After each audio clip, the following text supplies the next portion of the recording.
I never imagined an old work truck could shut down an entire luxury neighborhood, but that's exactly what happened. And honestly, if someone had told me this story before I lived it, I probably would have laughed in their face. The funny thing is, none of it started because of money, electricity, or lawyers. It started because one man looked at my trucks, decided they weren't pretty enough to drive through his neighborhood, and figured a guy covered in dust and grease couldn't possibly have any real power. My name is Ethan Walker. I'm 42 years old, born and raised in northern Georgia, and I own Walker Utility Services, the same electrical contracting company my father started with one pickup truck and a toolbox back in the late 80s. My dad used to tell me something when I was a kid. He'd wipe his hands on an old shop towel, look me straight in the eye, and say, "Son, people will judge the truck before they judge the man. Let them. The truck isn't the one making decisions." I didn't understand that lesson until years later. Our office sat in an old brick warehouse just outside Ashford County. Nothing fancy, just enough room for our crews, our equipment, and decades of memories hanging on every wall. Most of my employees had worked with my father before they ever worked for me. We weren't polished. We weren't flashy. Our fleet looked like it had survived every storm Georgia had ever thrown at it. The paint was faded. Ladder racks rattled over every bump, and most of the trucks had enough scratches to tell stories of their own. But every engine started every morning. Every tool worked exactly the way it should, and every one of those trucks earned its keep. About 20 miles away sat Cedar Ridge Preserve, one of those private gated communities where every mailbox looked like it belonged in a magazine. Every lawn was trimmed with military precision, and every driveway seemed to have a luxury SUV parked beside a golf cart that probably cost more than my first truck. Stone fountains greeted visitors at the entrance. Rows of oak trees lined immaculate streets, and security guards wore pressed uniforms like they were protecting a government building instead of expensive houses. We weren't residents there. We were simply the contractors who kept the lights on whenever something failed. My father had helped build the electrical infrastructure for Cedar Ridge nearly 30 years earlier. Most homeowners never knew his name, and that was fine with him. He always believed that if people never noticed your work, it meant you had done your job right. On a warm Tuesday morning in late July, one of our technicians called before I even finished my first cup of coffee. "Boss, we've got a problem." I could hear diesel engines idling in the background. "What's going on?" "Security won't let us in." I figured someone forgot to put us on the schedule. That happens sometimes. "Did you call the property manager?" "Already did." There was a long pause before he spoke again. "The HOA president says our trucks aren't coming inside." I frowned. "Why?" Another pause. Then he almost laughed because it sounded too ridiculous to repeat. "He says they make the neighborhood look cheap." I honestly thought he was joking. "You're serious?" "Dead serious." I grabbed my keys and drove over myself. When I pulled up to the front gate, I saw 3 of my trucks parked outside while my crew leaned against the toolboxes, looking somewhere between embarrassed and irritated. Standing beside the security office was a tall man in an expensive navy polo shirt, white golf pants, polished loafers, and sunglasses that probably cost more than one of my generators. Before I even introduced myself, he looked at my pickup, then slowly scanned the work trucks behind me with obvious disgust. "You're Ethan Walker?" he asked. "That's right. I'm Daniel Mercer, president of the Cedar Ridge HOA." He folded his arms. "Those trucks aren't entering this community." Then back at him. "We're here to repair Transformer 3. Half your western section has voltage fluctuations." "I'm aware." "Then why are we standing here?" He smiled, but it wasn't a friendly smile. It was the kind people wear when they think they're talking to someone beneath them. "Because appearances matter here. Residents pay premium dues to maintain certain standards." Rusted work trucks with peeling paint send the wrong message. For a second, I honestly didn't know how to respond. I thought maybe he was trying to negotiate where we parked while we worked. Then he continued, "You can rent newer vehicles if you want future access." One of my foremen actually laughed out loud. Daniel didn't appreciate that. "Is something funny?" My foreman shrugged. "Only if your transformer fixes itself." Daniel ignored him completely and looked back at me. "Those trucks stay outside the gate." I tried one last time. "Mr. Mercer, we're not delivering furniture. We're repairing electrical equipment. Not my concern. Without repairs, your system could fail. Then we'll hire someone else with professional-looking equipment." I stared at him for a few seconds, trying to figure out whether arrogance really could be this expensive. Then I simply nodded. "All right." He looked surprised I wasn't arguing. "That's it?" "That's it. I turned around, walked back to my pickup, and told my crew, let's head back. Nobody spoke during the drive. They kept waiting for me to explode, but I didn't. I've learned over the years that anger usually makes expensive mistakes. Curiosity, though, curiosity uncovers interesting things. Back at the office, I walked into the storage room where my father's old filing cabinet still sat exactly where he'd left them years before. I hadn't opened some of those drawers since the funeral. The smell of old paper, machine oil, and dust hit me the second I pulled open the first cabinet. Somewhere in there was every permit, blueprint, contract, and survey my father had ever saved. I wasn't looking for revenge, at least not yet. I was looking for one simple answer. Who actually owned the electrical system that man believed he controlled? The first folder I pulled out was labeled Cedar Ridge Development, 1997 through 1999, written in my father's crooked handwriting with a faded black marker. Inside were yellowing blueprints, county inspection reports, invoices, photographs from the original construction, and dozens of contracts held together with rusty paper clips. My dad never threw anything away. Back when I was a teenager, I used to tease him that he could probably rebuild an entire subdivision using nothing but the paperwork in those filing cabinets. Turns out, I wasn't far off. I spent almost 3 hours reading through everything until one document stopped me cold. It wasn't flashy, just a recorded property deed with a county seal and a survey attached. According to the original agreement, the developer had sold every residential lot to Cedar Ridge, but my father had negotiated something nobody else seemed to notice. The 2-acre utility parcel that housed the primary switching station, backup generators, transformers, and underground distribution controls had never been transferred. He had retained ownership permanently, along with all operating rights. After he passed away, that parcel transferred to me through his estate. I leaned back in my chair and actually laughed, not because I wanted revenge, but because Daniel Mercer clearly had no idea what he'd just done. I kept digging. The next file was the service agreement, annual maintenance, emergency response, liability protection, equipment inspection. Everything was there. Then I checked the expiration page. 6 months earlier, my office had mailed 3 renewal notices, certified mail. Every receipt was attached. Every one had been delivered. None had ever been signed or returned.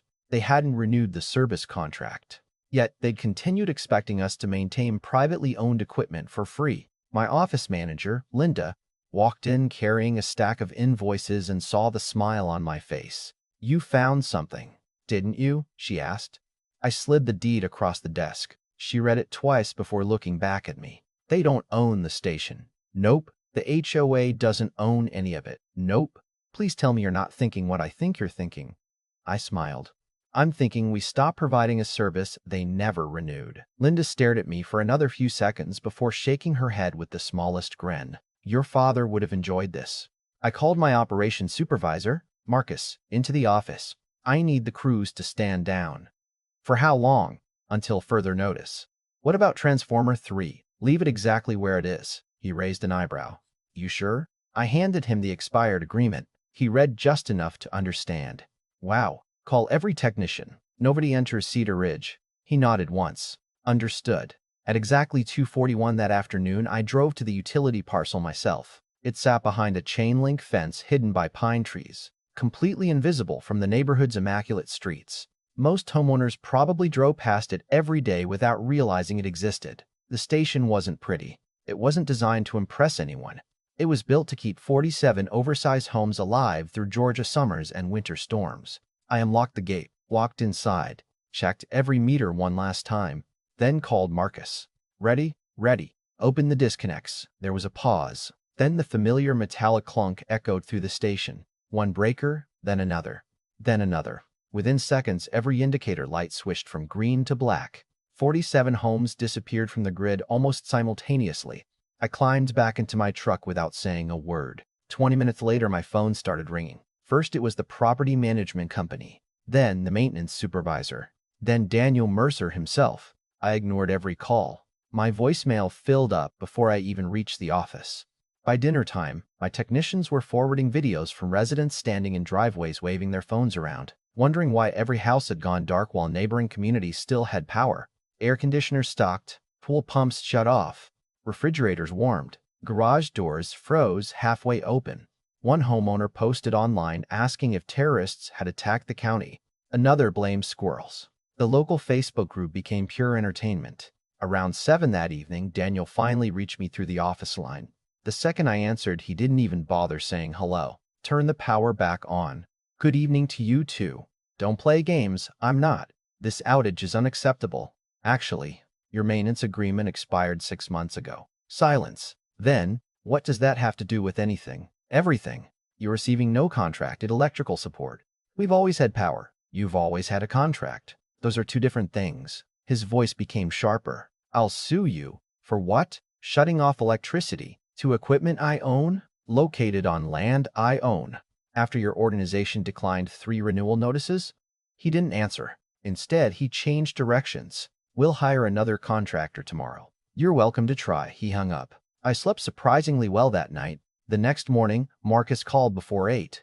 You're gonna love this. Castelli Power Solutions, one of the biggest electrical contractors in the region, had already been contacted by the HOA. Their owner, Vince Castelli, happened to know my father for nearly 30 years. Around 9 o'clock, Vince called me himself, laughing so hard he could barely get through the story. You know what they asked me? I'm guessing they want you to bypass the station. Yep, and I drove out there, looked at the deed records, saw your family name on the parcel, and told them absolutely not. Smart man, he chuckled.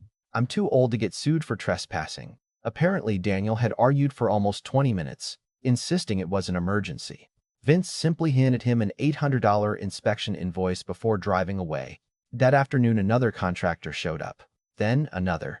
Word spread quickly through the electrical community. Nobody wanted anything to do with privately owned infrastructure without authorization from the owner.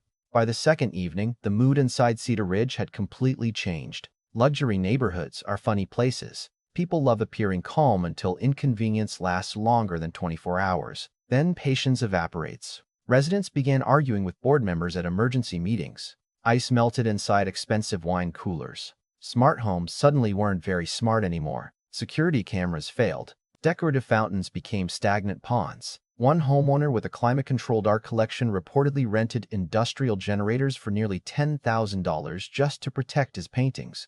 Daniel still refused to call me back. Instead, he made another mistake. On Thursday morning, several contractors began running temporary extension feeds from the municipal utility outside the subdivision, stretching unauthorized cables across sidewalks and green spaces. It was sloppy, dangerous, and completely against county code. I didn't yell. I didn't threaten anyone. I simply called the county electrical inspector's office. An inspector named Harold Benson arrived within 2 hours. Harold knew me. We'd worked dozens of commercial projects together over the years. He walked the property quietly, took photographs, measured cable distances, opened junction boxes, and never said much. Before leaving, he turned toward me with that tired expression inspectors get when people create their own disasters.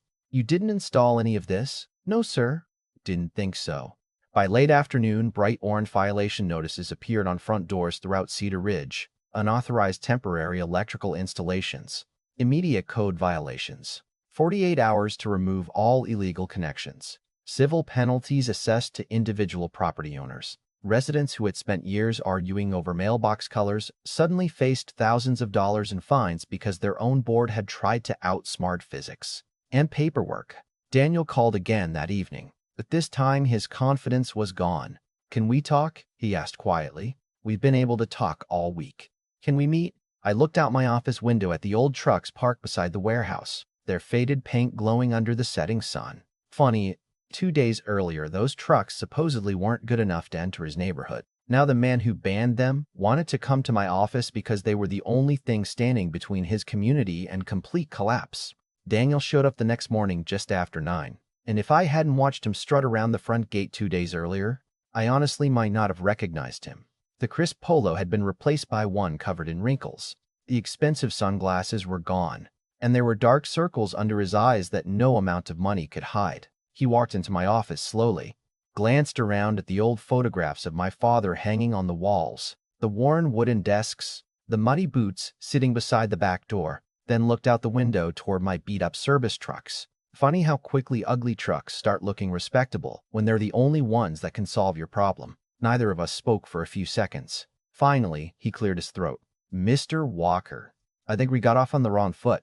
I couldn't help smiling a little. I thought my trucks got off on the wrong foot. His face tightened for just a second before he forced another polite smile. Look, people are upset. I imagine they are. The board wants power restored immediately. The board had 6 months to renew a contract. We overlooked it. 3 certified notices, I asked. That's a pretty impressive thing to overlook. He let out a long sigh, knowing there wasn't much left to argue about. What will it take? There it was. The sentence he never imagined he'd have to say. Not because I had embarrassed him, but because reality had finally caught up with arrogance. I opened a folder I prepared the night before and slid it across the desk. He read the first page, then the second, then looked back at me. You serious? Every word. The agreement wasn't revenge. It was protection. Immediate payment covering 6 months of unpaid standby service. A new long-term maintenance contract with annual inspections fully funded by the HOA. Complete access rights for every Walker Utility Services vehicle, regardless of appearance. Permanent easements guaranteeing no board could interfere with emergency repairs again. And one additional clause my attorney insisted we include. Any future policy discriminating against contractors based solely on vehicle appearance or age would constitute a breach of contract carrying substantial financial penalties. Daniel rubbed his forehead. The board isn't going to like this. They don't have to like it. I leaned forward. They just have to decide whether they enjoy air conditioning more. He stared at the paperwork for nearly a minute. If I sign this, you'll restore service today? The moment the wire clears my bank, he reached for his phone, called someone from the board, walked outside for nearly 20 minutes, came back looking even older than before, then quietly signed every page. Less than 15 minutes later, Linda looked up from her computer. Funds received. I nodded once, picked up my radio, and called Marcus. Bring everything back online. Copy that. We drove together to the switching station. The same gate, the same transformers, the same switches Daniel had never known existed until they stopped working. Marcus looked at me and grinned. Ready? Go ahead. One by one the breakers closed with that familiar heavy thump. Indicator lights flashed green. Transformers hummed back to life. A second later my phone began vibrating nonstop. Security systems reconnecting. Automatic monitoring alerts clearing. Voltage stabilizing across every circuit. Somewhere beyond those pine trees, 47 homes were waking up all at once. Air conditioners roared back to life. Refrigerators began cooling again. Garage doors opened. Fountains started flowing. Pool pumps spun. And a neighborhood that had spent 5 days blaming everyone except itself suddenly remembered how invisible, reliable electricity is. Until it's gone. About an hour later, I drove one of our oldest bucket trucks through Cedar Ridge's front entrance. The security guard who had stopped my crew earlier in the week stepped out of the booth before I even reached the gate. Morning, Mr. Walker, he said with an awkward smile as the barrier lifted immediately. Morning. No inspection. No questions. No comments about peeling paint. As I rolled slowly through the neighborhood, several homeowners actually waved. One older couple walked over while we inspected a transformer and apologized for how everything had unfolded. The husband shook my hand and said something I'll probably never forget. Most of us had no idea the board treated you that way. We thought you were refusing to help us. I nodded. Most stories sound different once everyone hears both sides. A month later, the annual HOA election completely reshaped the board. Daniel resigned before the meeting even ended. I never celebrated that. Losing a position is embarrassing enough without someone rubbing it in. Besides, this was never about destroying the man. It was about reminding an entire community that respect isn't something you reserve for people driving expensive vehicles. It's something you give to the people who quietly keep your world running every single day. My father used to say that electricity is funny because nobody notices it until the lights go out. I've realized the same thing is true about people. The mechanics, the plumbers, the linemen, the delivery drivers, the contractors covered in dust by noon. They're easy to overlook until one day you discover your entire comfortable life depends on someone you barely bothered to see. Even today, I still drive that old truck. The paint is a little more faded now. The mileage is higher, and it certainly doesn't impress anyone pulling into a country club. But every time I pass through the gates at Cedar Ridge, nobody says a word about how it looks anymore.